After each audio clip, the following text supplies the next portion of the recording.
You can't have fall without pumpkins, so we are kicking off today's show with an animal ambassador from the Miller Park Zoo who loves eating pumpkins. Zoo Education Manager Julia Benzel is joining me now. And who did you bring with you? I brought Sparky, the most Halloween turtle you've ever seen. I was going to say, I do not think that there is a more appropriate turtle for today's show. Her shell, is it a her or a him? It's a him. It's a him. Mm-hmm. His shell is orange and black, which is perfect. Right. Well, I told him to put it on to match you and I. Thank you. Yes. he decided to dress for the show today. Exactly. So where does he get his coloring? So his coloring is just from his shell, right? Like they all have this bright coloring. He actually has a new female friend in the tank with him. Her name is Fago, and she is bright yellow. She has some orange to her, but they're varied in the color that they have on their shell. They're characterized by the color they have on their face and their legs. He is actually an Indochinese box turtle, so they're from Southeast Asia, and it's a cool forest turtle, so not one we usually see or think about, but he's in high altitudes and cooler weather. Interesting. Okay, so he's able to live in cooler temperatures. And what do they eat? So in the wild, he's eating some fruits and vegetables, some bamboo shoots, and then he really likes to eat some worms. And they can eat carrion. Have I ever told you what carrion is? What is carrion? Vultures eat carrion. So things that are deceased already, just laying there. They're really adaptable. So a little bit of a scavenger then, like kind of opportunistic maybe? Yeah. All right. Good to be a turtle because you can eat just about anything. Just whatever you want. Yeah. And it's funny because I had a box turtle growing up and she was supposed to eat lettuce and she was supposed to eat tomatoes and grapes and all these things, but she would only eat live worms. Really? So yes. Okay, so he has a balanced diet of live worms and his salad that he gets, that he shares with Fago, of course. Right, so he actually eats his fruits and vegetables he's supposed to. He does. Will he eat some of this pumpkin? We can try and offer him some pumpkin to kick off our fall pumpkin harvest show. Maybe he's also like, this feels really nice on my feet. Right. He's like, new environment. This is exciting. So how big do they generally get? So he's full grown, actually. They get to be 2 to 3 pounds. They can be 8 inches long. So for a box turtle, he's pretty large, but this is it for him. He was actually hatched in 2003.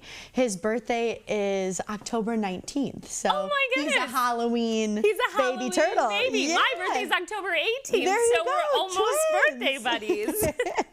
And so do they swim or are they completely land-based? They do both. They wallow in shallow water and they need to have water to survive, but they are semi-terrestrial, so living on land as well, just near water. And what are the differences? Because I feel like he has some of the same coloring on his face as like a red-eared slider or some of the other box turtles that we're a little bit more familiar with. What are some of the differences? Well, so he has more, he is a turtle, but he has some tortoise adaptations. When we think of a red-eared slider, we are fully aquatic. We have webbed feet to swim through the water, that very streamlined shell. And then we think of a tortoise, like Galapagos, rounded dome shell, and then big feet. But he has right in the middle. So he's not so streamlined, but not so domey. He kind of has stubby feet, but also has more water-moving feet. He says no pumpkin today.